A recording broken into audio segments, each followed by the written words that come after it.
வணக்கம்.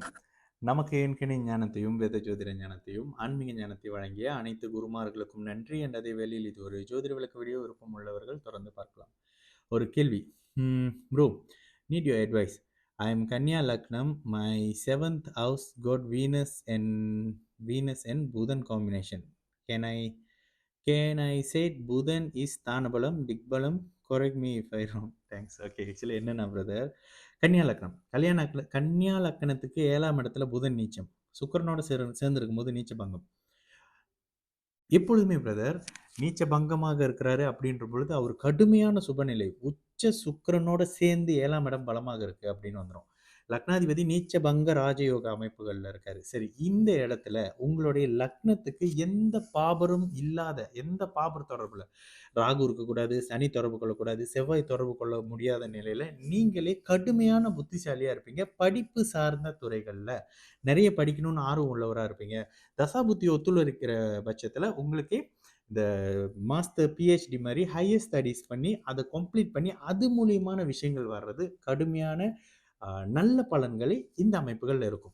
யோக திசை வருது, அடுத்தடுத்த யோக திசை வருது, குறிப்பா புதன் திசை. புதன் திசையில உங்களுடைய ஞானம் மிகப்பெரிய அளப்பெரிய தன்மையாக இருக்கும். ஆனா புதன் திசை எப்போ வருது? 10 வயசுல வருது, யூஸ் இல்லை. 80 வயசுல வருது, யூஸ் இல்லை. உங்களுடைய பருவத்துல நீங்க எப்போ ரொம்ப ஸ்ட்ராங்கா செயல்படுவீங்க? 25லேருந்து 35, இல்ல 30 வயசுலேருந்து 40. இந்த புதன் தசை உங்களுக்கு 17 வருஷம். புதன் தசை கேதுவும் சரியான இடத்துல ஒத்துழைச்சு அடுத்து வர சுக்கிரனும் அப்படின்ற பட்சத்துல தொடர்ந்து உங்களுக்கு கிட்டத்தட்ட 34, 24, 24 ஒரு 24, 54, 44 வருஷத்துக்கு உங்களுக்கு தொடர்ந்து நான் ஸ்டாப்பா புதன் தசை வரணும். சந்திரன் எங்க இருக்காருன்னு பாத்துங்க.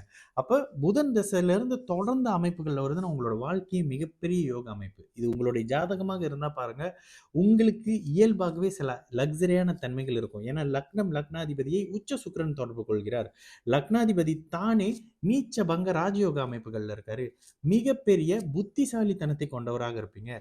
படித்த அறிவு. மிதுனம் ஞானம், படிக்காத ஞானம். அதே நேரத்துல கன்னி படித்த அறிவு. ஒரு அறிவு சார்ந்த துறைகள்ல கலக்கக்கூடிய தன்மை. கணக்கு, கணிதம், space, calculator, software, social media மாதிரியான புதன் சார்ந்த ஸ்மார்ட் ஒர்க் பண்ணக்கூடிய அமைப்புகள்ல மிகப்பெரிய யோக நிலையை புதன் தன்னுடைய தசையில கொடுப்பாரு. இந்த அமைப்புகள்ல இருக்குங்க. புதனும் லக்னமும் வேற எந்த பாபர் தொடர்புல இல்ல, குரு சுக்கிர தொடர்பு இல்லைன்னு வச்சுக்கோங்களேன்.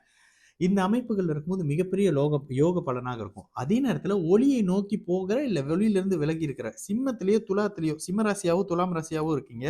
சூரியன் கும்பத்திலேயோ மேஷத்திலேயோ இருக்கிறாரு அப்படின்னா இந்த சந்திராதி யோகம் மிகப்பெரிய ஆல்ரெடி புத்திசாலியான ஒருத்தரை மிகப்பெரிய ஞானவானா மாத்துங்க. ஓகேங்களா? நீங்க சொல்லக்கூடிய இந்த காம்பினேஷன் உங்களுக்கு வரைஞ்சு பாருங்க. கன்னியா லக்னம் 7ஆம் இடத்துல புதன் நீச்சமாகி சுக்கிரனோட சேர்ந்து நீச்ச பங்க ராஜயோகம். சந்திராதி யோகத்திலையும் இருக்கிறாரு. கூடவே இந்த இடத்துல யோக தசைகள் கை கொடுக்குது. நீங்க தாங்க கொடுத்து வச்சவரு.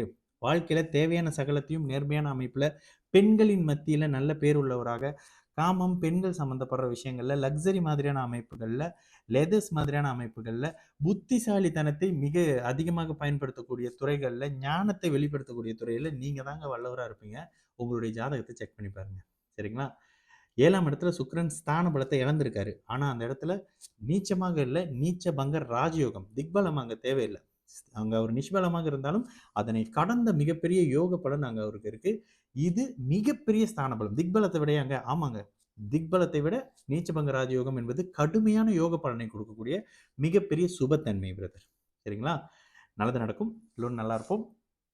வணக்கம்.